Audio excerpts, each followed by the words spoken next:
Okay, we are online. This is College Prep English for Homeschoolers at Excellence in Education.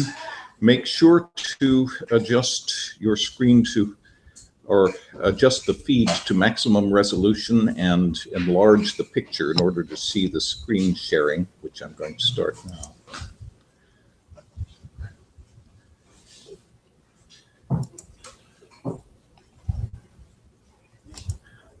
I find when looking at this that if I don't do that, it's not really legible.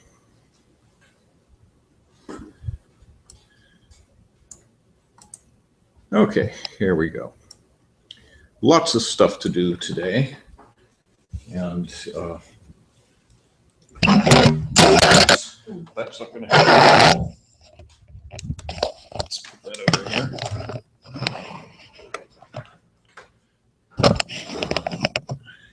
Oh, yeah, because it needs to catch you too. Yeah. Okay. Let's see. Anything we need to start with? No, not really. This thing seems. Nothing I can think of. I'll be working on the paper. Okay, let's go ahead and take a look at our agenda. I think probably a little bit of a focus adjustment would be a good idea. There you go. Okay. All right. That's for you guys. Oh, thank you. It's healthy. Oh, no, that's probably bad. Oh, mouse is It's broken. unhealthy. I spiked My it. mouse is we'll having use trouble this. too. Didn't even do it.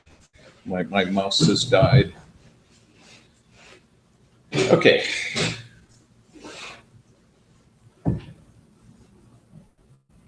See, that one was assignments. We didn't need the assignments thing. And where are we? Have I misplaced my assignments? Oh, you're not all the way to the left. Maybe? Okay, looks as though I've misplaced my assignments. Okay. Let's just go in here and bring it up this way.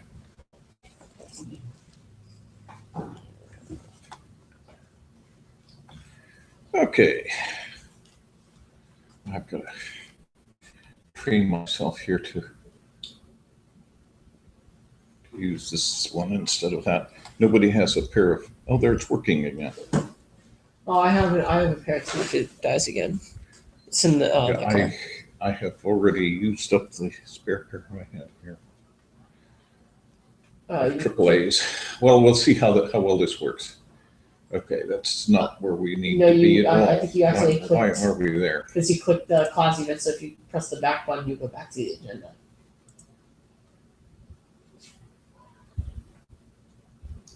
Okay, there we go. You accidentally clicked the class event page. Right.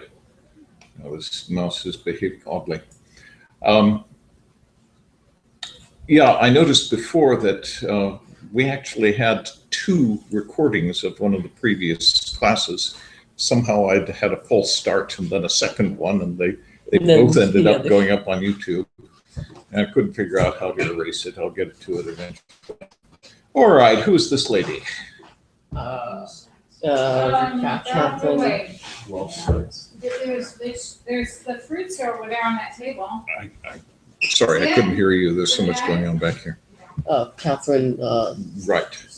Is it Schweitzer or Schwelzer? I can't. It would be Schweitzer. Schweitzer. Okay, Does so anybody it's know an what I. that means? No. Okay, Right. Die Sounds Schweiz German. is the German name for Switzerland.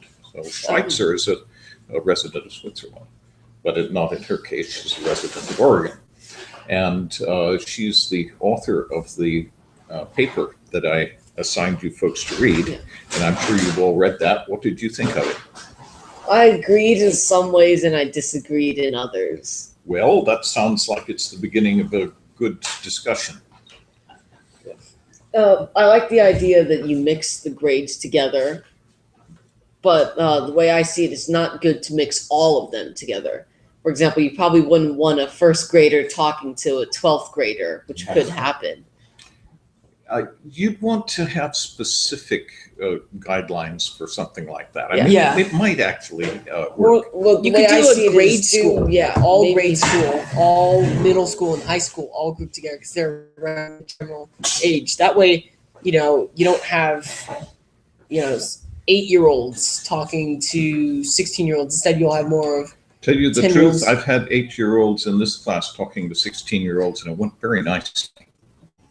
Of course, you could have some sort of special 8-year-olds, but then Yeah. give them a chance. And, But I'm also thinking about maybe, especially for a public school, bullying would be a really bad case in there.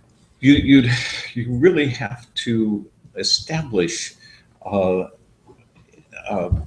understanding. Yeah, like she In which- stated, where the older will have to. The older students are responsible for nurturing and helping and supporting the younger students. I mean, that's clearly essential. It's not as though it would work in public school.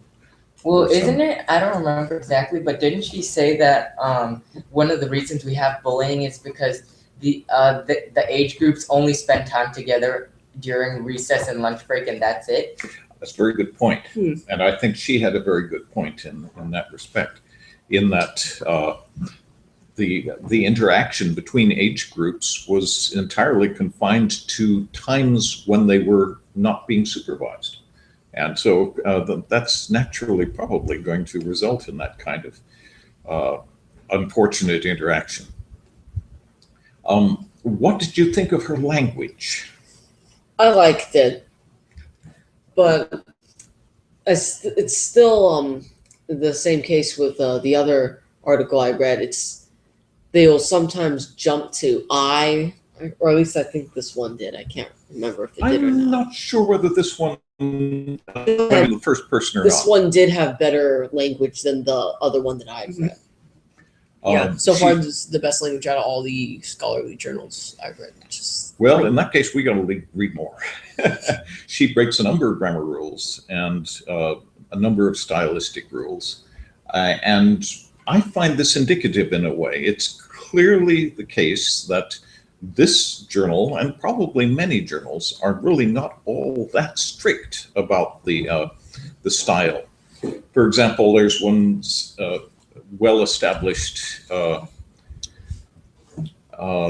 SAT error, which she makes a couple of times. And a lot of people make it as a general rule. It's still on the SAT that way, and that is the synesis mismatch. In other words, she's talking about the teacher who does this in order to improve their capability. Yes. So that you've got a singular matched with a plural. And that's often done, and it's generally ignored, but it's still an SAT error. There were several other SAT errors that I found in her writing, which are clearly indicate that that level of formality is apparently not necessary, at least in this publication. There are other publications I'd rather expect in which a higher level is demanded. Okay, so one of the things that this paper made clear to me is I don't think there's anyone in this room who wouldn't be able to write a paper that would be acceptable in this journal, at least as far as the language is concerned. Hi, Dawson. Let's find a spot for you if we can, like, or anywhere that's comfortable for you. Okay.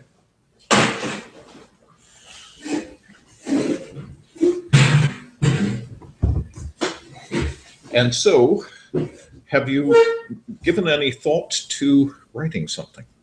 How many of these articles, for example, in this this journal have you read?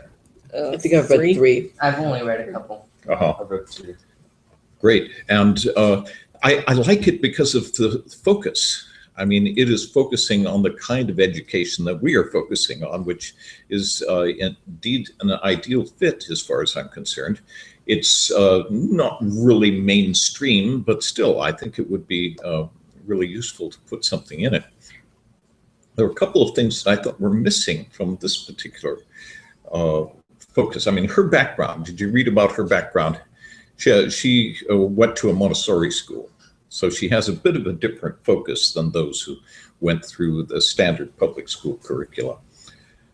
But the point she makes throughout this, and of course that indeed is the stated focus of the paper, is the mixing of grades, the mixing of age levels. And I think she makes a very good point there. In a lot of ways, that's an ideal way to go. One of the things that I feel is ignored in most of the papers that I've seen there, and we tend to ignore here, even in the EIE, is the fact that defining your class as starting at a specific time and ending at a specific time and covering specific material. And in the case of many classes, this one, as you know, covers what we decided to cover.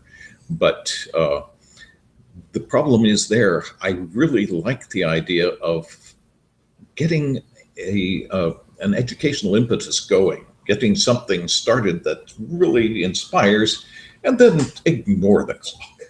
You see what I mean? Whereas we still have, we don't actually hear a bell go off, but some parent comes on and says, okay, next class ready. You see what I mean? And so that's a hard one to get around. It's very difficult to schedule it. It's very difficult to figure out how it's going to work. You have to find a good balance. Exactly. And it's one of the reasons I like the online environment, in which you can go on and work on your own as much as you like. It would be nicer in a way if we could do it collaboratively online more effectively. In fact, when I was just doing, I'm taking right now an animation course, and they were having a lab for modeling a character, and then you get to animate it. But I was so fascinated by how I was able to animate the character, I ended up going way past the schedule just because I wanted to learn how to animate the character. Right. And I think that schools really do a major disservice to their students by saying, okay, now it's the end of that. Now we're going to go off onto this. You see what I mean? By simply saying, okay, that's the end of that. You may be going great guns on things and all enthusiastic, but okay, now it's time to do something else. So I'm not sure, it's very difficult to schedule that sort of thing, but that's a paper subject that I think might be worthy of discussion and worthy of consideration. Has anybody else come up with any other possible subject matter that would be appropriate for this journal? I was thinking why homeschooling might be more beneficial than public schooling.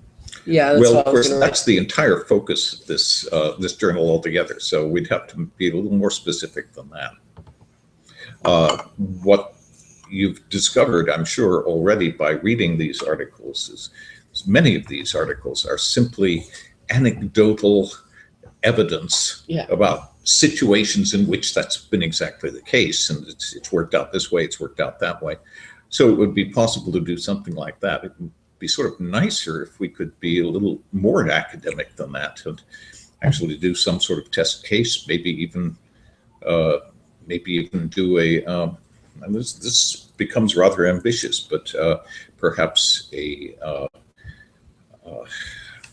do a poll of EIE students with specific questions that you put together and determine something from that survey and draw some conclusions from that. I mean, we have a rather unusual batch of students who come through here every day. It would be interesting to poll them and see how they feel about something like that. That makes sense. And then that once you've got a poll, you can put together charts and to draw conclusions and do maybe even a little statistical analysis on it, and which is nice in a paper. Just thoughts I want to throw out there. That's what I liked about this article. Is this one, if my memory is correct, I don't think they used any anecdotal evidence. No. What she did was actually quote a number of other papers, some of which may well have been anecdotal. Oh, I that's wasn't able to find them all, but yeah. No, you're right. The author doesn't do that. Yeah. And I rather liked her approach and thought that she made some very good points. And I thought it was also very indicative of the fact that this paper is very flexible about the kind of material that it accepts. Now, I have yet to communicate directly with them and ask them about the feasibility of something coming from EIE as a source. After all, this lady, she's a principal in is it a high school? I'm not sure what level school she's an administrator in, but it should be possible to submit something from us all. Okay. Anybody else have any comments on this? Okay, one of the points I think it's important to make, I don't like bringing these things up in class. They're all PDFs, and they're a pain to convert. But it's nice to bring it up and follow the references in it. Now, in some cases, you'll find that these references are not publicly available, but in many cases they are. If you just take the name of the periodical and search it in quotes, the chances are, and I found this to be the case on a number of occasions, you're going to be able to find the article that she is citing. And that's probably going to be in another educational journal. Sometimes they cite within the same journal. You'll find a number of those, but then they'll be citing information from other journals as well. If you were to submit something, you'd want to have a mix. You'd want to try to cover as much as possible your particular subject matter as it exists out there in the literature.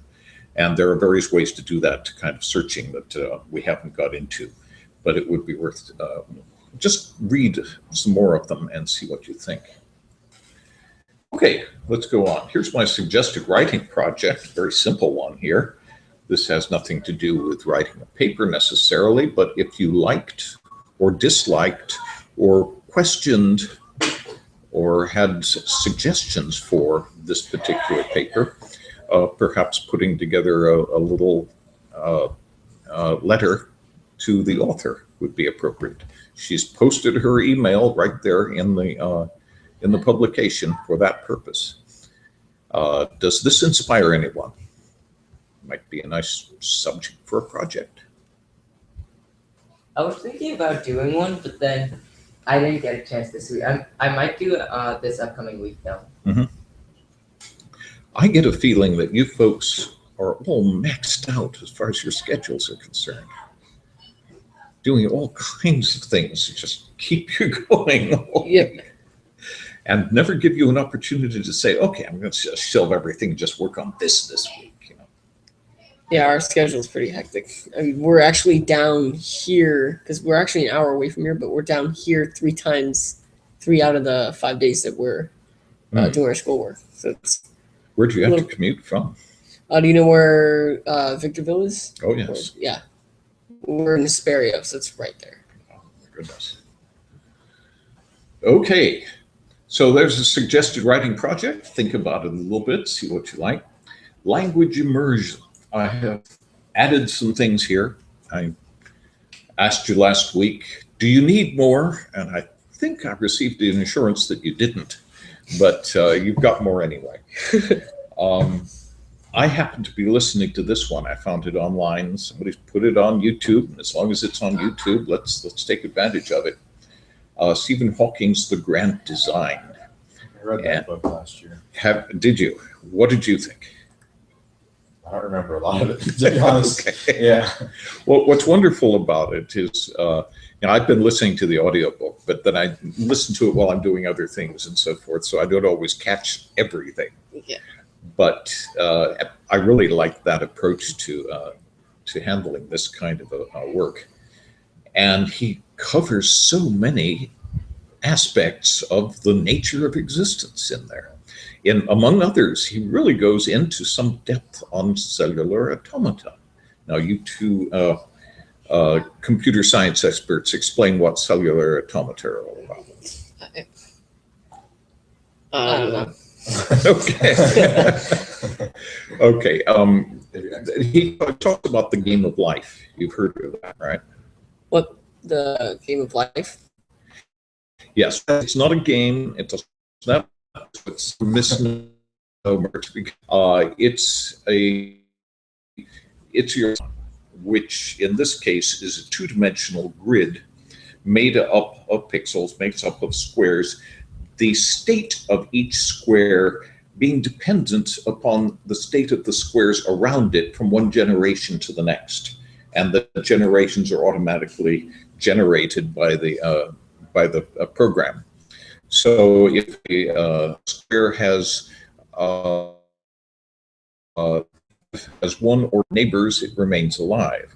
If it has more than 3 alive neighbors, then it dies. One, I think it is, then it dies. So you've got these parts of it that are coming to life. It's a very simple algorithm. I'm afraid I don't remember exactly what the rules are for it, but the result is a complex that can actually be made into a computer.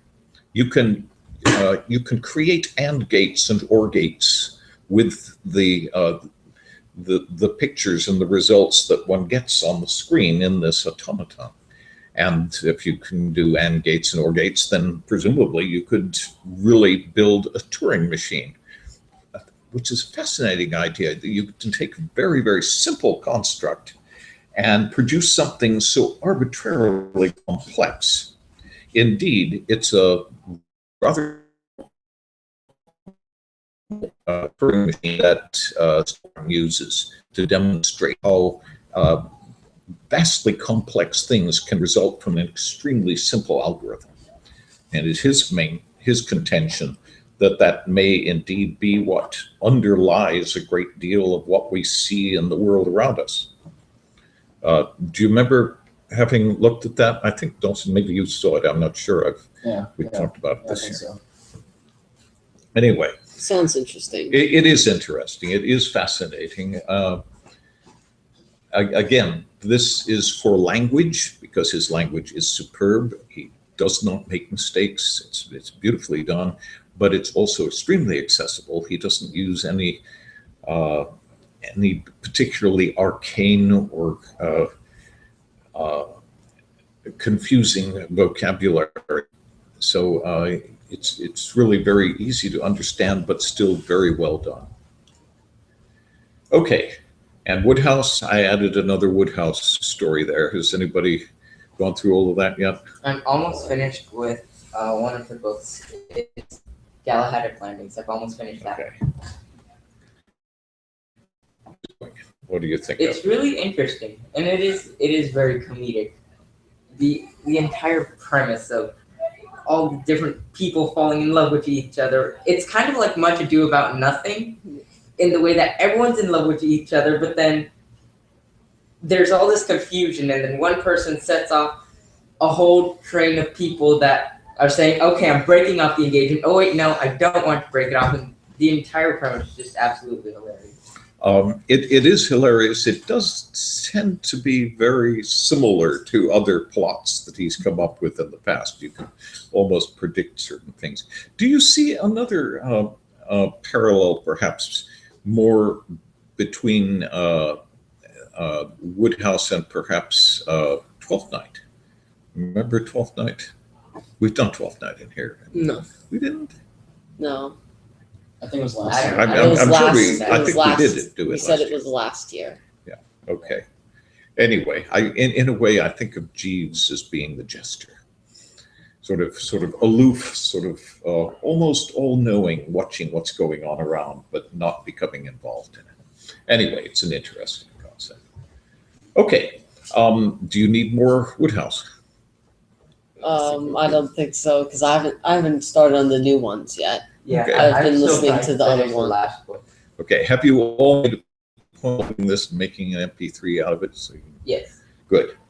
Because that, I don't think my iPod plays it. Oh, I'm not sure. I'll have to check. well, I tried adding in the Hitchhiker's Guide and it turned bad. Turned out bad. Yeah, it ended up messing On an iPod, they have album pictures. It ended up for some reason distorting all the files around, so every album picture is not correct for each song. For some reason. I can't help you with that. I don't know what's going on there. But it's nice if you can put it into an MP3 form because that's fairly universal. And you don't need the pictures after all. Okay, and we've also got this thing. Are you folks finished with this one? I'm halfway through episode 5. I should finish this week. Okay. I'll relegate that to old projects at some point. It is a nice subset of the series, but it's much smaller, much shorter than the radio play. I enjoy reading. listening to the radio play a little more, I think, than watching it. But there are parts of this one that are absolutely Yeah. brilliant. I mean, I love the concepts of the book.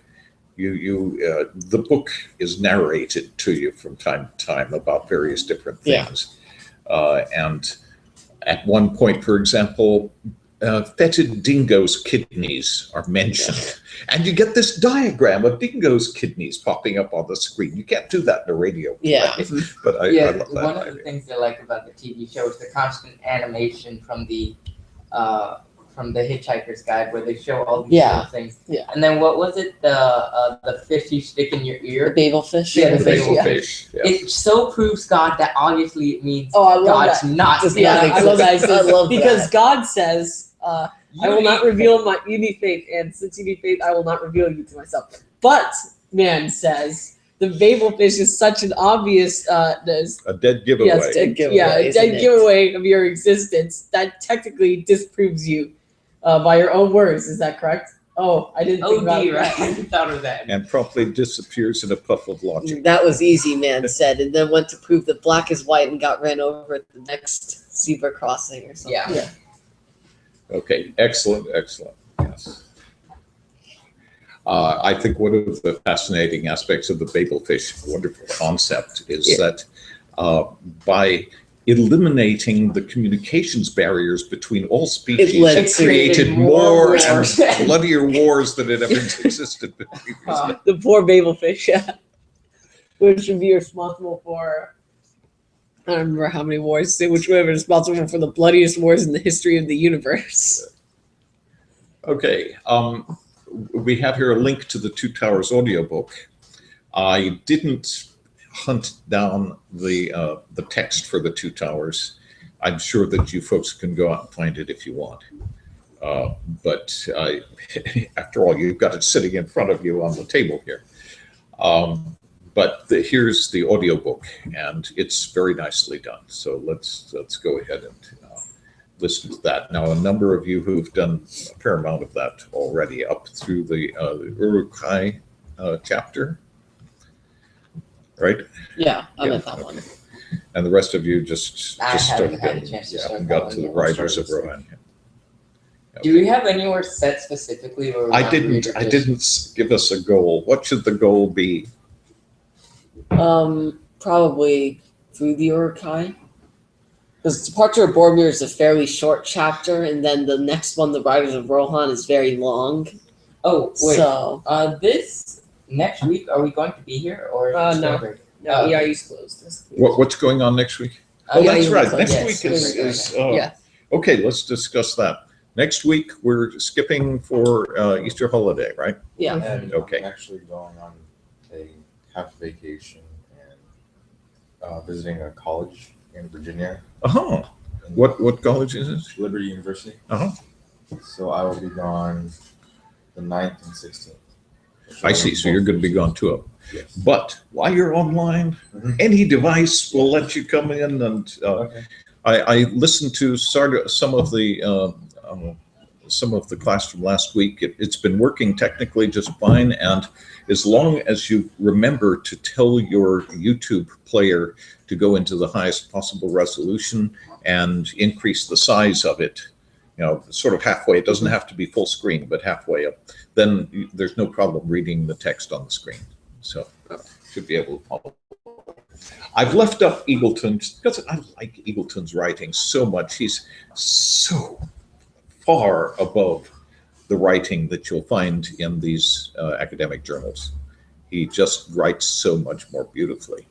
And so to me, that Woodhouse and Eagleton and Hitchens and Jonathan Miller, they're just wonderful to listen to for that mastery of the language, which you do not encounter in most of the things you see, and that includes academic scholarly material. Okay. Contrast in that? I just haven't had a chance to. Yeah, more me of it. neither. It's good. Again, I mean, the language doesn't soar. It's not even written originally in English, but it's makes makes a lot of sense, and it's really good material. So together with Stephen Hawking, I believe, and Stephen Hawking's grand design are absolutely wonderful when it comes to covering a great deal of just useful understanding and information about the nature of existence. And so let's just continue those. Okay. I'm going to take us back up here. And nobody. Okay. No, we read it. You did read it? Yeah. Okay. This was actually I did a rewrite. Part took in a very fumbling and fragmentary way in the get-together for the parkour group this last Saturday, which met in Pasadena. And so I got a chance to ask a lot of questions and look at things and use that material to update this chapter. Oh, okay. So I was wondering you write what these. the writing was, because I was writing you. It says chapter. That's Okay. the name on it. But I want to go to one of those meetings. I want to try that. it's something you might well appreciate. There, I think did I throw it on here? You even have, Yeah, I think I did put a little of it on here. Let me just look at this. This is a completely new a paragraph here. Let me just throw it in here. This was it. Parkour was an activity I could practice to exhaustion and always want more. Instead of yearning for the bell to ring, which would finally put an end to the misery, we neglected to pay attention to time altogether. I awakened to the fact that the seemingly ineluctable connection I had learned to make between physical training and subjugation, pain, and degradation had been thoroughly illusory. It had existed purely as a means to cast an overlay of fealty, compliance, and conformity upon the physical education curriculum as taught in schools, and had nothing whatever to do with the acquisition of skill, facility, and stamina.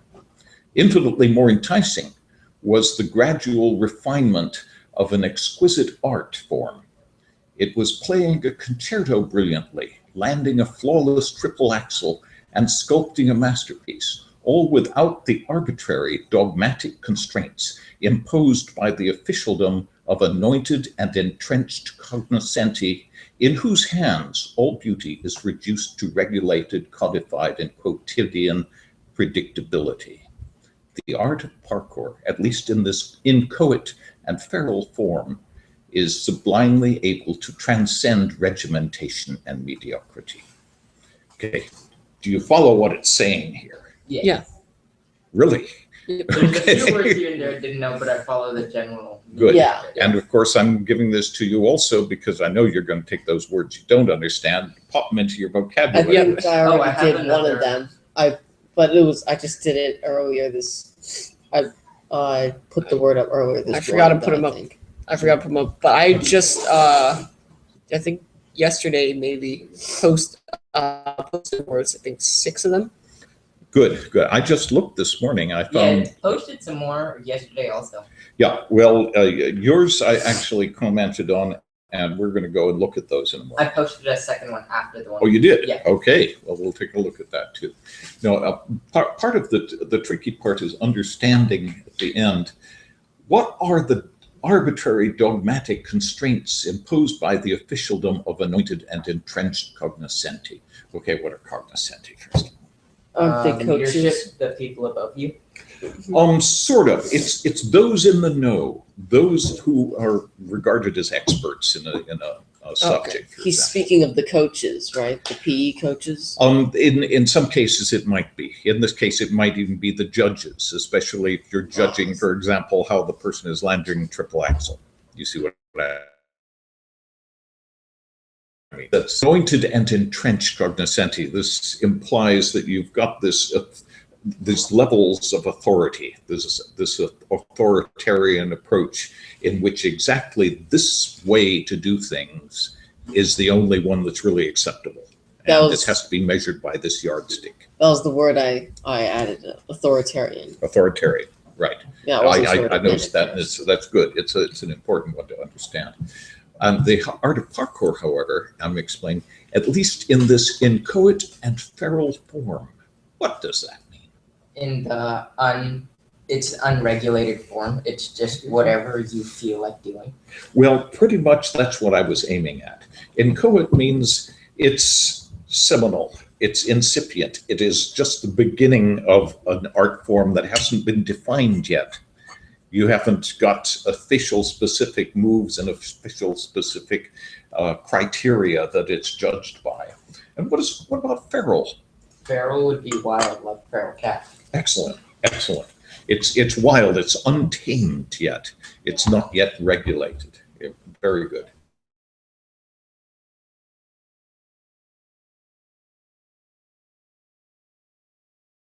Then sublime. Something Superbly. really good. Yeah. I'm used to it in the description of food. Like It can certainly be in the description of food. Something elevated, something lofty, something empyrean, something beatific.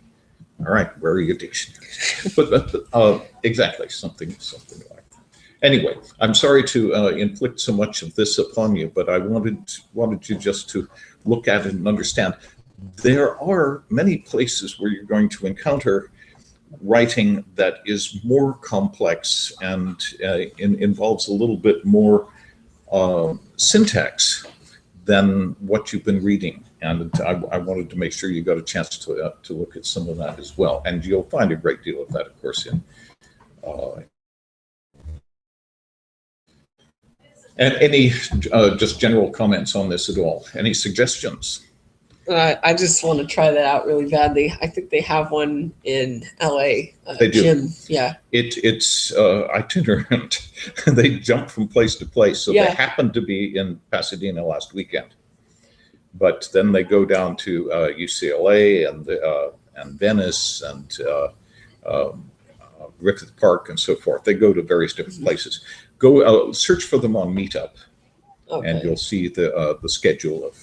Yeah, I remember I watched this one video, and this guy said, "All right, I'm going to teach you some basic moves. Here's how you vault over a wall." And he just did it so quick, and it amazes me how quick. Like, it's simple. You just, just jump, and he just jumps right over it. It's Right. so much taller than he is. He just climbs right over it like it's nothing.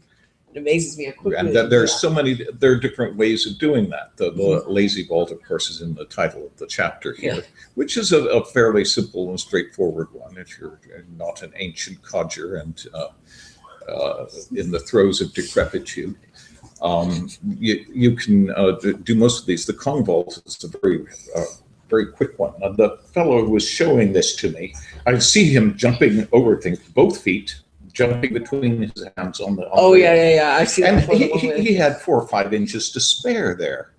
And I told him, well, that's interesting. I mean, I remember I used to be able to jump over a broomstick, held in both hands. He was afraid to do that. He hadn't tried it yet. But I was able to see him doing it on a railing, and he had inches to spare. So it's interesting. You have to have gain confidence in what you're able to do. Okay, let's go back to our.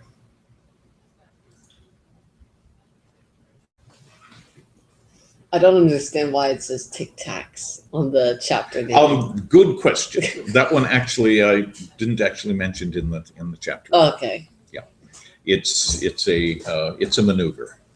Oh, okay. That ended up. All right, that makes sense then. It's like, okay, I get the Parker and the lazy vault. So I was saying, this is a very appropriate criticism. I never actually the title ignores it, or aspects of the title were ignored in it. Okay, let's go over here to. Here we have. Yes. We've got the other projects. I wanted to look at this one. I thought that Nathan put together such a nice collection here of vocabulary that it would be worth just looking at it. And I like to expand upon it a little bit. Poignant. Evoking a keen sense of sadness or regret. Indeed, it can be sadness or regret, or it can simply be something that's extremely moving. It can be inspiring as well as depressing. Esoteric. Intended or likely to be understood by just a small number of people. I suggested also recondite. Very useful word. Stick I it put in your that word up too. I think esoteric. abstruse, arcane, or even occult. That's indeed what occult means, more than mystical. It means hidden. Okay, pathogenic, rigmarole, unclear, complicated procedure, fine. Perfidious, we talked about that in class last week. Perfidy, of course, is the noun. Troika, yes. And did anybody follow these links? No, I didn't even. I haven't think viewed I the had a journal chance to. yet. Okay. I couldn't resist. First of all, that's a troika down there. A Russian carriage pulled by 3 horses abreast. And Sergei Prokofiev wrote a piece. It's part of a suite of pieces. It was actually film music originally, called Troika. And the suite is Lieutenant Kija suite. And it's actually a brilliant piece of music. And I also threw in this second one here. If I weren't afraid that it would crash everything. It's simply a song which ended up being a very popular song in the States in the 60s and 70s, but is actually originally Russian, and this is the Russian version of it, of this lady in the troika being running through these beautiful forest of birch trees. So take a look at it. I think you'll enjoy this. And then we have purgation. Okay, you'll find that referenced in Shakespeare and a number of different places. Indeed, the act of purging, and indeed purgatory comes from it. Convivial, very nice. This is a useful word to remember. Convivial, friendly, lively, and enjoyable when you're talking about a party, for example, or indeed just a meeting, a conversation. Jovial, friendly. Hornswoggle. Hornswoggle is it's somewhat dialectic, if you'd like, but there are some better words, I think. To cousin or cousinage is the same thing, but a slightly more elevated word for it. In fact, and indeed, it's amazing how many wonderful terms were used in children's literature. And one of the words, cousiny, which you will find only in very big dictionaries, is another word for cousinage, and it's in the original story of Peter Pan. Peter Pan is really beautifully written, and every version you've ever seen has simply been a vitiated, reduced, and expurgated version, if you'd like. Celerity, excellent. See alacrity. You'll find alacrity is actually in one of the vocabulary stories in your textbook. And it's the same thing as celerity. Both words, keep them in mind, because once you've used one, you don't want to use it again. Use the other. You see what I mean? Okay, sobriquet, excellent. Remember the pronunciation. This, okay, courser, swift horse, or a reindeer, or a dog. And you know it's a reindeer, right? I told you about that last week. We should have done that poem around Christmas, but it's too late for it. Okay, arroyo, of course, a gulch. We have so many words in so many different dialects of English for that sort of thing. The glen, for example. Okay, and burn is Scottish, of course, Ronald Review. plectrum, we talked about that. Counterpane, we talked about this one too, but I couldn't resist sharing it with you because it's going to be a bedspread, basically what a counterpane is, well, a particularly nice one. And the land of counterpane immediately came to my mind. And the reason I wanted to share this is it is an exquisitely created poem. By it, every syllable is exactly where it ought to be. Let's just look at it briefly, if you don't mind. Robert Louis Stevenson spent a good deal of his childhood ailing from one thing and another, and so spent a good deal of it in bed. And I recognize this poem. It's a very famous one, yeah, but it's so beautiful. When we were, when my brother and me, when we were children, we used to. My brother and I, when we were children. My brother and I were when we were children, our mom used to read us a bunch of Robert Louis Stevenson. Right. The Child's Garden of Verses is just a wonderful thing for kids. Yeah. But let's just look at this one. When I was sick and lay abed, I had 2 pillows at my head, and all my toys beside me lay to keep me happy all the day. And sometimes for an hour or so, I'd watch my leaden soldiers go with different uniforms and drills among the bedclothes through the hills. And sometimes sent my ships in fleets all up and down among the sheets and brought my trees and houses out and planted cities all about. I was the giant, great and still, that sits upon the pillow hill and sees before him dale and plain, the pleasant land of counterpane. And you see how he's managed, there isn't an extraneous syllable in there. There's not a missing syllable. Absolutely everything is exactly the way it ought to be. And all of his rhymes are perfect all the way through. That's not an easy thing to do. And frequently you'll find people saying, well, you can stretch things when you're being poetic license. The fact is that you'll find some of the greatest poems are just so superbly put together that it seems as though there's no other way they could possibly have been done. Gray's Elegy, for example. And so forth. Anyway, I needed to share that one with you. And the rest of these. Execration, okay, it's not a course, it's a curse.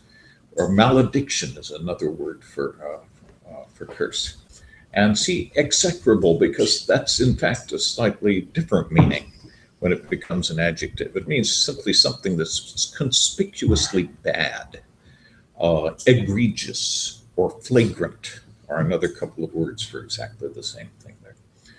Venal, excellent word, an important word to remember. It means corruptible, essentially, one who is open to be bribed, and in fact, in some cases, may demand bribes. Unfortunately, much of the world works that way. In so many countries, if you aren't going to get anywhere unless you are willing to bribe every official all the way along through your trek. I remember this one story my dad told me where some missionaries went to, I don't remember what country it was, but they got pulled over for speeding. And it's so common to bribe there. The police officer literally walked up and he said, okay, how much are you going to bribe me? And they literally had to spend half an hour arguing with him, telling him, we want to pay the fine, before he finally said, fine, I won't take the bribe. Here's your fine. Well, they don't understand. And we don't understand them in a way. It's a dichotomy. And I probably shouldn't go into the issue. It becomes a touchy thing. But the fact is that our understanding of what is correct and what is right and what is forthright is not common around the world. And they have a very different concept of what is correct and what isn't. Well, like they said, when was it a while back, that letter that we had that was read by the journalist Robert Fisk. That's right. Where the guy said the same thing. They don't see things the same way we do. Indeed. There's a book I'd recommend to you. I think it's beautifully written in its own way. and that is Innocents Abroad by Mark Twain. Has anybody come across that one? I've heard of it. I've before. heard It sounds of it, familiar, though. but I haven't read It's it. a first-person narrative of a trip through Europe and the Mediterranean by a bunch of Americans, including Mark Twain himself, who chronicled the whole thing. And indeed, this was what he encountered, place after place. Bakshish was the universal word used for payola, essentially. You know, if you pay me something, I'll actually let you through the door, that sort of thing. Okay, corrigendum, excellent. Actually, errata is another word for that. I didn't think to put in here. If indeed you may find a book from time to time, and you open it and you find that there's an extra little slip of paper pasted into the book to correct a mistake in the original. And that would be called an errata, or it would be called errata or an errata. Okay, Arcady. I once did inhabit Arcady. I'm quoting that, by the way, from an absolutely superb book by Kenneth Grahame, which I'm tempted to see if some of you folks might enjoy reading it. Let me just talk about these for a second, and we've got to address the projects that come in. Kenneth Grahame, first of all, who is he? He's written something you're all familiar with. Okay. He wrote The Wind in the Willows. Oh. And I'm sure you've all been on Mr. Toad's Wild Ride at one point or another, which again is really, it's a debauchery. It's a dreadful treatment of what was originally a magnificent piece of writing. This is a children's story, after all. But if you read the original story, the original words, you find that it's just so superbly written. That's why, for some reason, almost every edition you see in this country has been rewritten and dumbed down for the American audience. It's a children's book. He wrote some other books, though, much less well known. One of them is called The Golden Age, another is called Dream Days. They're both in public domain, and I can put them on our site. Those are semi-autobiographical in a way. They're stories written in the first person by a 12-year-old about his childhood in the English countryside. But they are just beautifully written, and I've got to give you just a few little clips, perhaps. I'm not sure I can find them quickly now. I don't have them lined up. But this, in a way, I've taken that as a model for what I'm doing in my book, just in the sense that it's being narrated by a 12-year-old, and yet he's using real language. And I like that concept, and I see no reason to assume that it's at all unlikely or impossible. See my point? And so these two books are The Golden Age and Dream Days. And would anybody be interested in looking at them? I wouldn't mind looking at those. Great. Let me line those up. See if I can remember to do that. Okay. Now we have. Connor has updated his video games. We don't need to look at that again, but that's fine. And now we have Kyle's brief but altogether enchanting tale of Polly and Shekel. Okay. The writing is indeed delightful. I love the way you've put detail into things, and your constructs here are wonderful. There's some that I think could be improved a little bit. Let's just take a look. Okay, first of all, this is sort of meta description of how you wrote the thing. Okay. I remember when my brother wrote it, he said, Connor, come read this thing I wrote. I said, what thing? He sent it to me, and I read it. We started laughing about it. He just wrote it in like I would say 10, 20 minutes. He said, kind of. This is I was good. This bored. is the kind of thing you really want to be able to do. It would be nice, however, if not everything you wrote were so utterly dismal.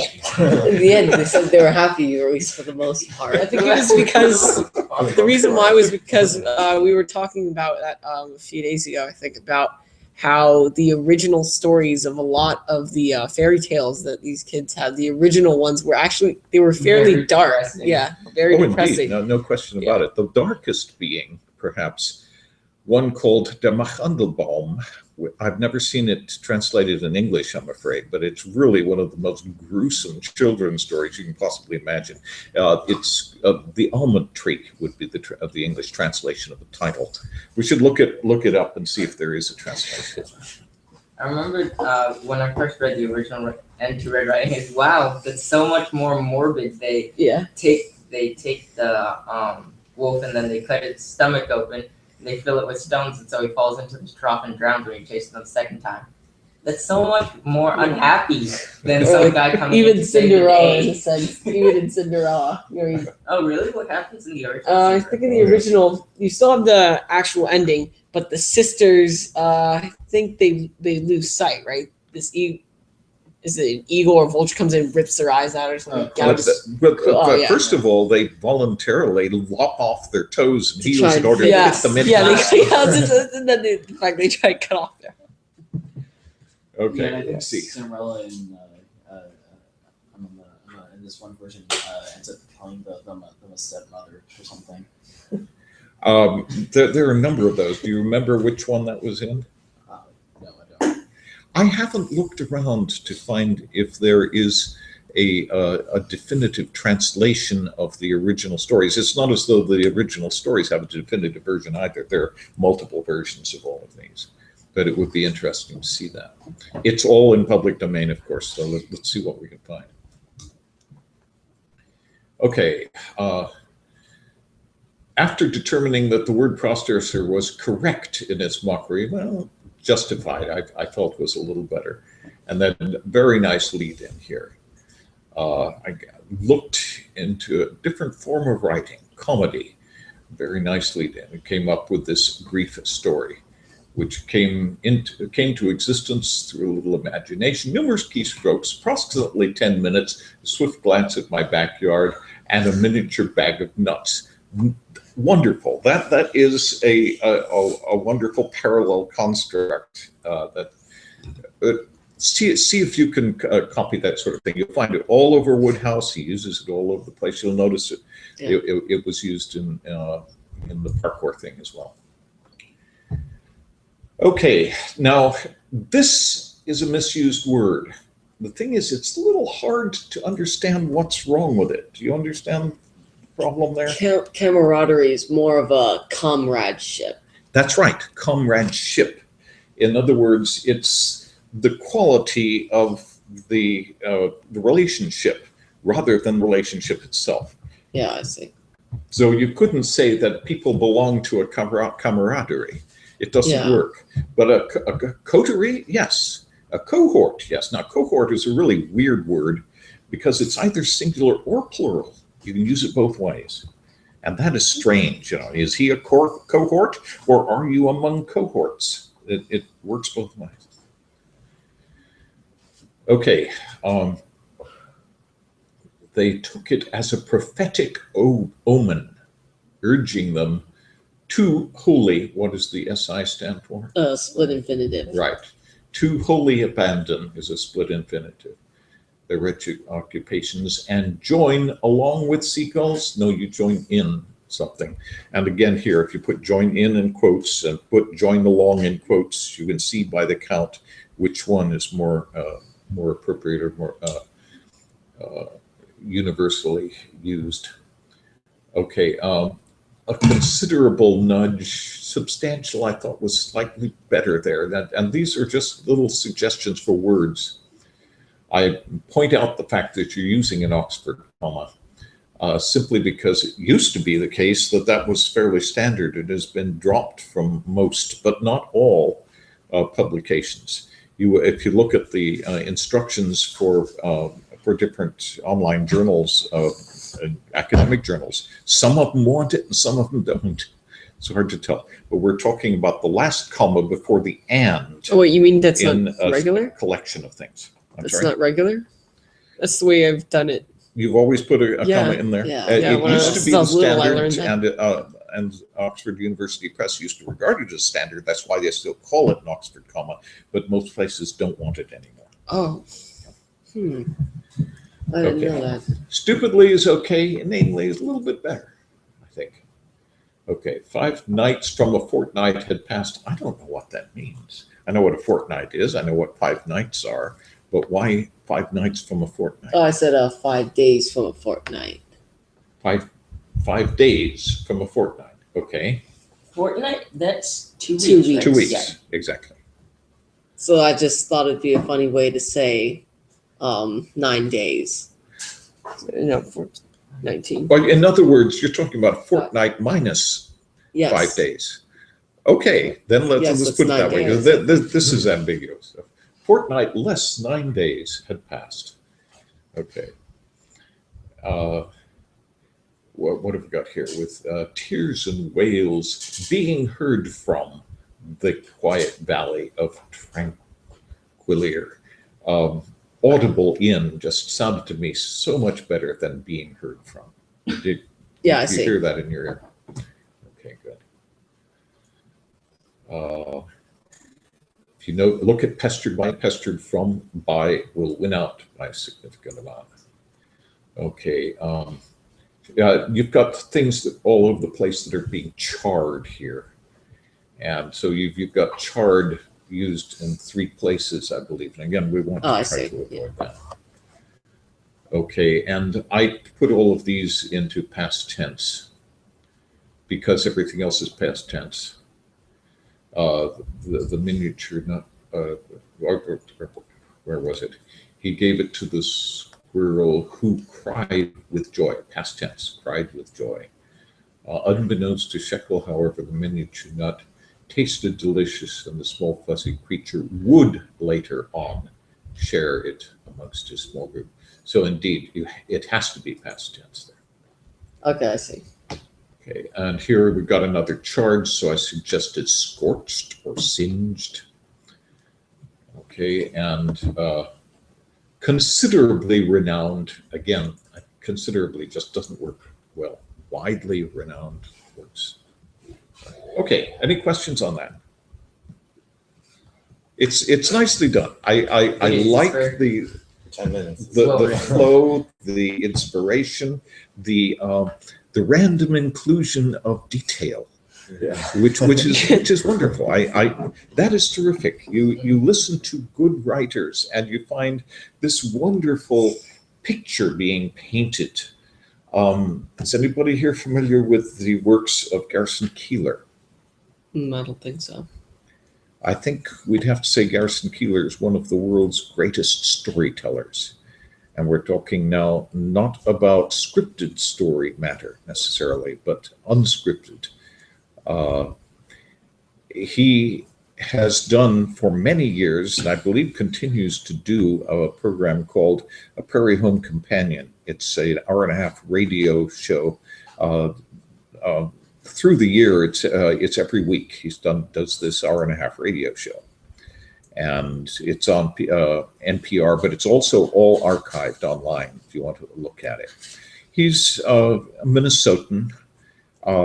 He uses Americanisms and so forth. So I mean, it's standard American misusage in a lot of respects, but it's absolutely brilliant. There are very few people who could possibly do what he does. Every week, part of it is the news from Lake Wobegon. And he sits on a stage with a spotlight on a stool with a microphone. That's it, no notes. And he tells a story. And this is often broadcast in front of a live audience, but not always. And that's one of the things that I've enjoyed so much about his work is the amount of detail that he will weave into his story, and the way he paints a picture of places, of people, of situations, and he does all of this in an improvised, extemporized way. And we could probably find some of his. Did I bring any of this in last year? I don't think so. Okay. Remember the name then, Garrison Keillor. What do I have to look up? Garrison Keillor and Kenneth Graham, right? Yeah. Okay. And now it's also on the video, so now we can make sure that we don't forget the name. Right. Now, nobody's been looking at these. Have you? I watched one like a week or two ago when I missed it. I watched one. Good. And the sound quality was all good then. Good. It seems to have been in the last few that I've checked on, so that's good. Okay. Now, of course, we have this next chapter in Kyle's long narrative, and it's nicely written. It's very, very well described. You've got some wonderful descriptive devices being used in here. Again, the question is how much of this dismal, arbitrary series of disasters can your audience sit through? But let's go ahead here. And looking up a word, don't go entirely by its definition. Look at examples in context. For example, grief, I have misspelled. For example, arid is used to describe dry landscape, not lips. Now, I shouldn't really say that because so often you will find words that are not necessarily intended for a particular purpose being forced to serve in that purpose, in that role, and do it very nicely. Shakespeare would do that all the time. He would apply a word that was unusual and rarely used to apply something. For example, like calling a type of exercise feral. But again, if it's in the right context, it might be appropriate. In this case, however, calling dry lips arid, probably not. Because when we're talking about arid, we're talking about a landscape that receives very little rain. And of course, when you look that up in the dictionary and it simply says dry, that doesn't tell you a thing. I knew that it was the landscape. I thought might be interesting to try and just use that to describe lips. It's an interesting point. If indeed that was your point, it may well be justified. Okay, let's take a look here. I suggested parched just because that is more commonly used. Raced across his skin. Now here we've got skin being used a couple of times. And I thought it would be better to avoid that one way or another. Okay, a trenchant description here. Typically, the mornings were fairly warm. However, he convinced himself that it would warm up in just a little bit. He exited the kitchen and entered the main room. Okay, I guess I'm referring to earlier material here. Very good. What have we got here?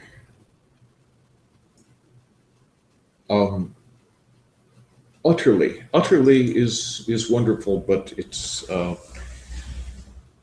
much better than completely or absolutely or something like that. But it still lacks color and flavor in a way. And I felt that if we're talking about something that's meager, it can't be utterly meager, can it? Because meager means there's a paucity, there's a exiguity. We talked about those words. It doesn't mean that there's an absolute dearth, an absence of it, but it's relatively small. And if it's relatively, it can't be utterly. Does that make sense? I see. Okay. And so much of this, there's little to say about it. This didn't work, I felt. Whether it was from the slight healing or near approachment towards exsanguination, I thought near exsanguination tells it to you perfectly. You don't need the approachment, and approachment just doesn't work there somehow. I debated whether or not I should use that word because like Google searched it and it was only a few thousand, I think. No, and I wouldn't trust these algorithms that are supposed to correct your language. I've never agreed with them, and indeed they will often lead you astray. Very good use of words here. Unnecessary. I felt to repeat that since we've established it already.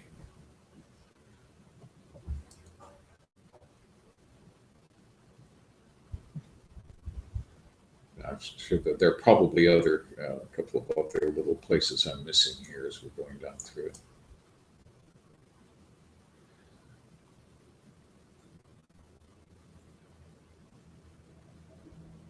Okay, nicely done, nicely done. Have you all read it? Yes. No, I Okay. read about half of it and then I stopped. Well, it's kind of long, so I wouldn't. It is, and that's a lot to ask people to read, but it's nicely done, and I do think you should try to do something with it. I have to get it on now. Understood. Any questions, any specific requests? Not that I can think of. Okay, Yeah. give us something to look at. I will Okay, be working on something this great. We'll see you next week then. or next week. Next week. Oh, that's right, that's right. Spring break. Yeah. You're going to be gone for 2 weeks. Yes. Okay, go ahead and post anything in between, including any questions or suggestions or requests. Okay. Okay. Thank See you again. Have a good trip, and good luck in Virginia. Okay, let's go back to where we were here.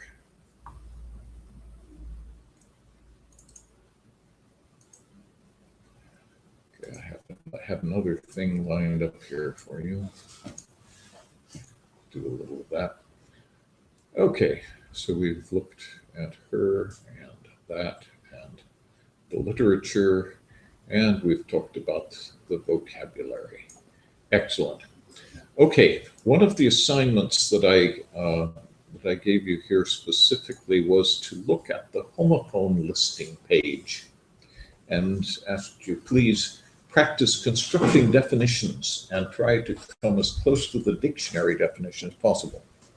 And the reason I'm asking you this is that people who write the dictionaries do know how to put definitions together and pay attention to the way they're defining things so that you can understand how to define things as well. And this is a nice little page for practicing that kind of thing. So I just thought I'd throw it up there. And let's just start somewhere up here. And I don't know the extent to which you folks have all gone through this entire listing. Probably not the whole thing. No. But let's see if we can.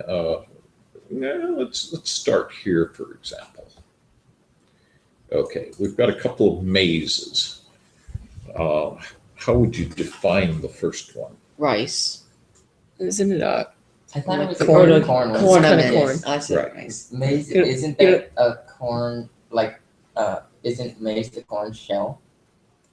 The As shell? I understand it, it's the species of corn, or at least I shouldn't say species. It's a number of species of corn, which was standard in this country and was the staple diet of the Native Americans, although it was rather a different species than we have now, which has been developed and so forth. So it's essentially corn on the cob. So that would be a noun then. Where are we here? A noun then referring That's the to one a I was specific- looking at when you said let's pick maize and maize. Oh, okay. Yeah, all of us was looking at that one. Okay, and how about this one? A puzzle of A trail with many dead trail ends with so many as paths that to confuse the partaker. participant. What about Confuse the participant, indeed. Confuse what about- the traveler. Many paths with only one? No. Yeah, I'm trying. Indeed, Many paths convoluted with- pathways. It isn't necessarily the case that all mazes have only one solution or only one exit. But indeed, it would be a convoluted series of pathways and passageways through which the maze traverser would try to make his way to the exit, or indeed to the inside of it. Have any of you written a maze traversal program? No. Oh well, sort of, but no. It's really not that hard It's not to do. that, and I've it's just an never interest- tried it. it lends itself to recursion. You write a little routine that calls itself. And so at each intersection, you say, okay, I'm going to specify that location, call myself, and then when I come back, specify that one, and then return. You see what I mean? Yeah. I've written something similar to it. My brother and I have been trying to work on some a rogue game, which is a dungeon crawler, and I'm trying to have a randomly generated dungeon. It's the same way I would have start with a room, and depending on which door I call the first method to make the next room, then go back, then call the next one to keep going and so Right, forth. right. I can show you some algorithms for that I've put together in the past. It's a useful thing to be able to do. And then, of course, writing a program that will go through and find the optimal passage through an existing maze. Oh, I've never written one myself, but I've had I've used some source code that someone had in public domain. So I just implement that in, but I've never actually written a pathfinding algorithm myself. I just use the one called A star, I think is what it is. It's worth understanding how to do it, but let me give you a little trick to that. I haven't actually written one of these, but I've read it and say, that's the answer. If you want to find the optimal passage through a maze, the solution is a cellular automaton. Okay, That's how I they hadn't do thought it. about this before, but this would be an interesting one. You see, what you've got is you've got a maze, and it's full of dead ends and convoluted configuration. But essentially, what you want is to find the actual passage through it. And so if you simply run this through a simple cellular automaton that simply takes every chunk of passage that is enclosed on three sides by wall and close it off by making it into a wall. And then you run that multiple times. After you find that you have not done anything and one of those passes, what remains will be the passage through the maze. You see what I mean? Yeah. You just it's essentially to take all of the dead ends and start stopping them up is what you're doing. But it's so simple that there's nothing to the program at all. Just run the thing, and run it again until eventually you've gone through this loop and it didn't have anything to do. It's done. My main problem is it's not so much of a problem with coming up with how the algorithms and how it works. My problem is more of writing it and actually implementing it. Really?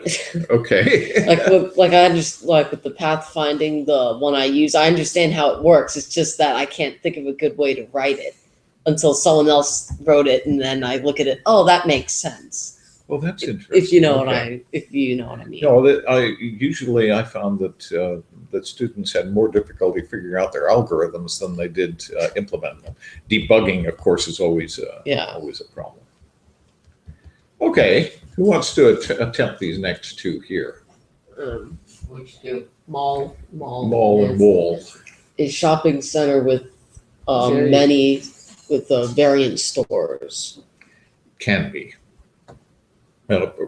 Originally, not necessarily a shopping center. You look at the malls that exist in Europe, which are large open thoroughfares that may have many shops in them, but they're more characterized by an open air passageway, essentially. If you look at the Champs-Élysées, for example, would be representative.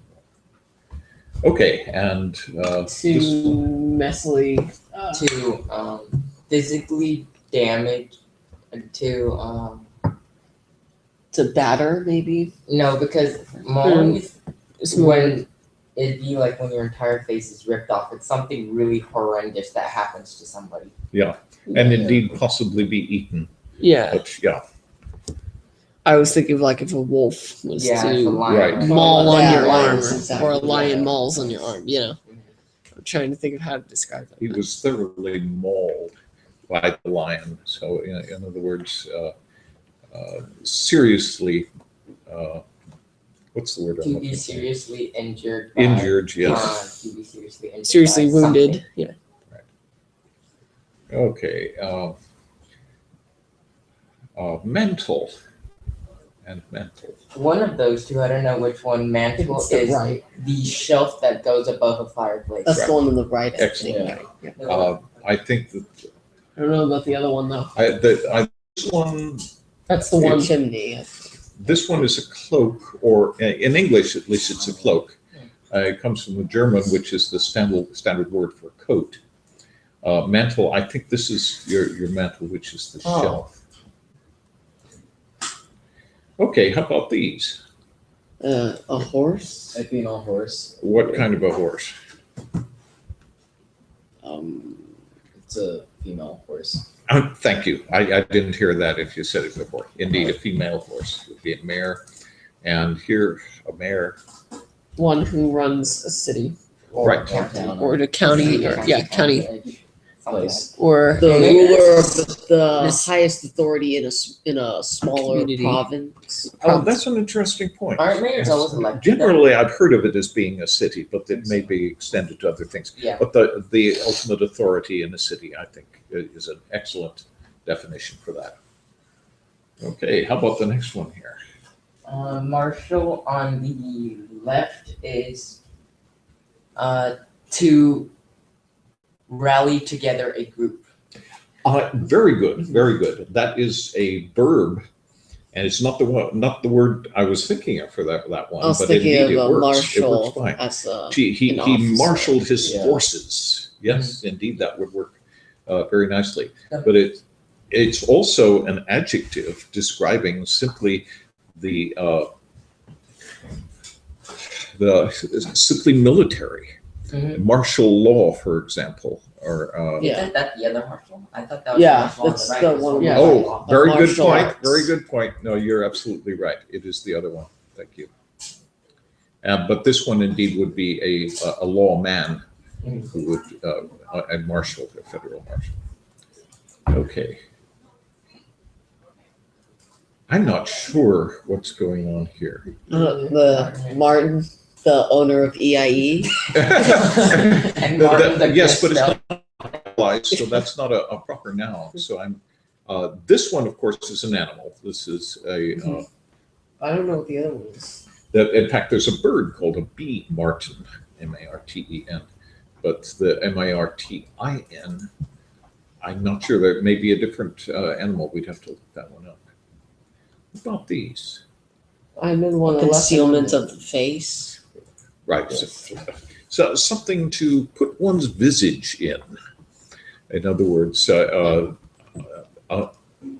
something to conceal one's identity by covering one's visage, by obscuring one's lineaments. That Shakespeare's full of that word. Lineaments is your appearance, your identity. Okay, and this one here. Has anybody read Masque of the Red Death? I'm thinking of masquerade. That It's is, probably the same root, but it's a party. It's a festival. okay. Okay, these are interesting, especially for those It looks musicians Spanish. among you. Me, as in Man, referring to oneself, me, Spanish version of me. Okay. Me My- on the right would be My the octave on the musical octave scale, wouldn't it? Well, no, it's actually the third of the scale. Do, re, mi. It would be the third okay. element of the scale. And if it's flatted, if it's in minor, then it's me, the first line. And Oh.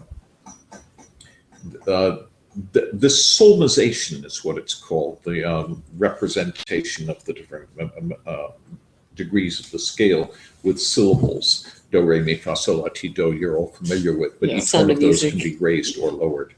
With the exception of mi, because normally putting an I, substituting the vowel with an I raises it. But notice that two of them already have an I, mi and T, as in T, do. And the reason they have the I is they're already raised. The third is never raised. If you look at the keyboard, the third note of the scale has the fourth note right next to it. There's no black note in between. So it's already raised, and the same is true of the seventh of the scale. So it's, if you did it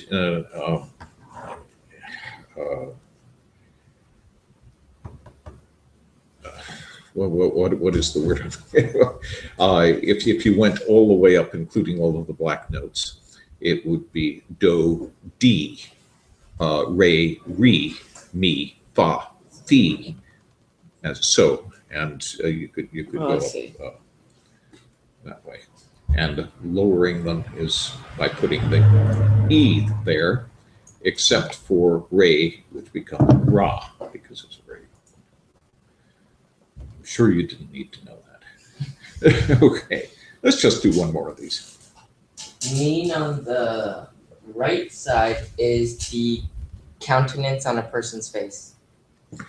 No, the one on the right side is, I'm sorry, you're absolutely right. With humbled mien, in fact, is a quote from Gilbert Sullivan's opera, The Pirates of Penzance. What about the left one there? organic material, or to be angry. To be in a state of anger. Unpleasant, yes. Acrimonious, if you like, or offensive, be mean. But I'm trying to think of a better word for it. I'm sure you folks can help me with that. Enraged. To be in a That's state more, of that's more infuriated. infuriated. That's more Doesn't have to be infuriated. Yeah. It's more like infuriated. Okay. Any specific things you see up there? Where is it? Stationary and stationary. Okay. Yes. These are important to understand the difference. I know one of the two stationaries is a kind of paper. Indeed, it's an entire category of materials and equipment for writing purposes. So a stationary store Yeah. would Or stationary paper. sets. Wasn't the the other other one one? like a bathroom or something? well, I mean, this would be an adjective if you talk about something that's stationary as opposed to something that's in Oh, motion. that's right. Yeah. Oh, well, let's do these. Well, I need to get going today. Okay. Actually, Let's- I really want time for once. Oh. Such a welcome. Okay, have a good week. We won't meet next week, but we'll meet the following one, and feel free to hand things in Okay. and request anything special you'd like, and I'll give you all kinds of extra stuff to work on. Okay, sounds good. Okay. Thank you. Bye. Bye-bye. Okay, we can do more of this, or we can bring things to a conclusion, or we can do something else as we finish up here. I'd like to make sure, first of all, that we are addressing everybody's problems. Did you manage to get everything straightened out with the letter recommendation that you were asking for? Yeah, I think so. Okay, good. Yeah. And what about essay writing? How is that coming? I haven't really started doing essay writing because I've been so busy lately. Everybody's so busy. Everybody's much too busy to learn anything. Sorry, Yeah. it's just difficult. Yeah, but it's just mainly been a bunch of random events which just happen to come up really. I see. Well, So, yeah. if I can do anything to help, let me know. But as you know, the really the answer, the solution to becoming a good essay writer is to practice and keep writing. And look at some of the things your colleagues are doing here in the class, and just realize if you can sit down and whack out something like that in 10 minutes, this is a skill that's worthy of development. You see what I mean? And it's something that one acquires by simply doing it on a regular basis. Okay. Sounds good. I had a question I meant Yes. to ask you, but it seemed to escape me. I have that sort of thing happen all the time. Things like chromatic scale pop out of my mind, and I can't remember them. I came up with a question yesterday. It was something about grammar usage, and I can't recall it. Okay, I can't address it. If I remember later, I'll let you know. No, I know that sort of thing happens to me all the time. And Yeah, as isn't you grow older, it will become more and more frequent. Isn't it funny how it just once, if you forget it, it'll just suddenly pop in your head and you say it and you're like, what is that? The thing I wanted to ask. Oh, A lot of absolutely. times when I forget about it, I'm just sitting there and like I'm talking or I'm doing something, and then 10 minutes after I already decided, oh well, I can't remember it, suddenly it comes back right into your pops right back in your mind. Yeah. And I'm sure you've seen that happen to me on other occasions. Partly because I know the word is there, and that's what's so frustrating, is knowing it's there. Yeah. Many people would probably skip over it and use another word rather than try to find the word they know is there. That occasionally will happen to me while I'm writing. I'm thinking of the next sentence I want to write while I'm writing the current sentence. Mhm. And then when I get to it, what was the word I was thinking of? Then just sit there thinking for a bit. I'll just write this for now. And then I move on. Oh, wait, I remembered the word I wanted. It was this word. And then go back and replace Right. it. And aren't computers absolutely a wonderful thing? Imagine Yes. trying to do that Get a with a typewriter. pencil Or a typewriter. or a In that typewriter. case, yeah. Yeah. Let's use the I white find one. myself doing that all the time. Every piece of work that I'm working on has a bunch of notes down at the bottom that I ended up just thinking of something and typing it in there, and just let it can sit down below what you're doing, and then gradually you incorporate them in. Random access to your output is really a wonderful thing when you consider how limiting it must have been for people who had to produce something in a linear form, and it had to go through in one direction and one direction only. Yeah. The writer whom you've probably heard of wrote On the Road, Jack Kerouac. It's a famous sort of stream of consciousness writing. What he did was he got a roll of paper and put it into his typewriter and just going. So that way he didn't have to worry about pages, he didn't have to worry about anything, but it was all terribly linear.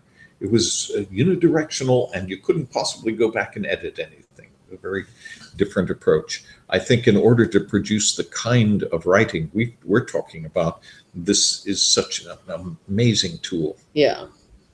And it's one that you can refine too by just adding other tools to it. Thesaurus here and rhyming dictionary there and so forth. Okay, let's take ourselves back here, and I just want to make sure that we are covering all the bases. So I will put together our notes with some new resources tomorrow and an announcement that we will not be meeting this coming week, at least not physically, and you're welcome to continue to hand things in. Does anybody think they might actually want to try writing a letter? I'm not sure. I'm considering maybe trying to write maybe maybe trying to An write article for an article for the Journal of Unschooling and Alternative Learning. That's a wonderful thing to do. You're going to have to find some resources. Yeah. Make sure to read a number of scholarly papers Yeah. to which you can refer, even if you're taking issue with what they're saying. At least you can reference them, and you've seen how they're referenced in the papers you've been reading, so you know how to do that. Excellent. I think that would be a great idea.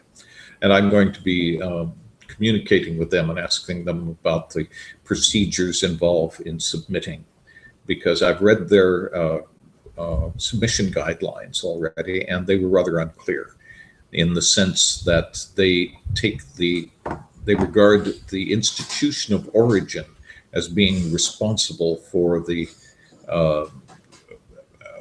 honesty and the avoiding plagiarism, for example. Okay, well, what is the institution of origin, and is EIE, will it qualify? You see what I mean? Yeah. So we'll see what their policies are. I'm sure we can come up with something that will work there. Plagiarism is an interesting question, isn't it? The definitions of plagiarism are so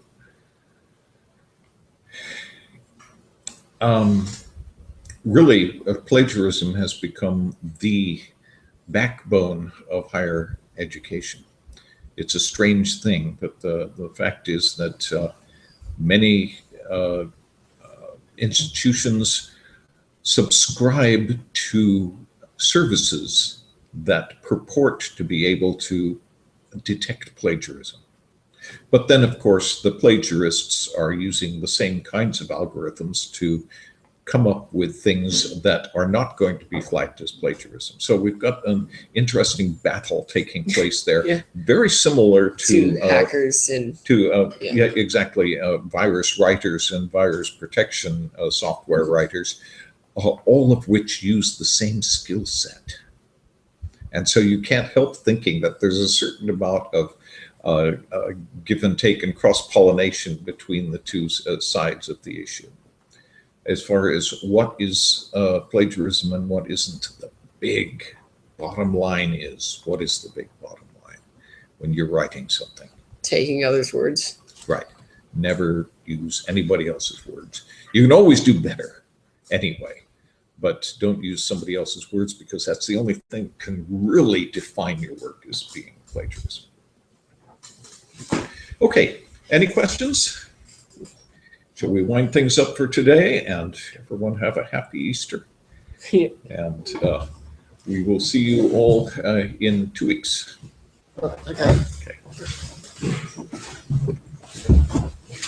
Okay, bringing to end the College Prep English class for homeschoolers on March 26th.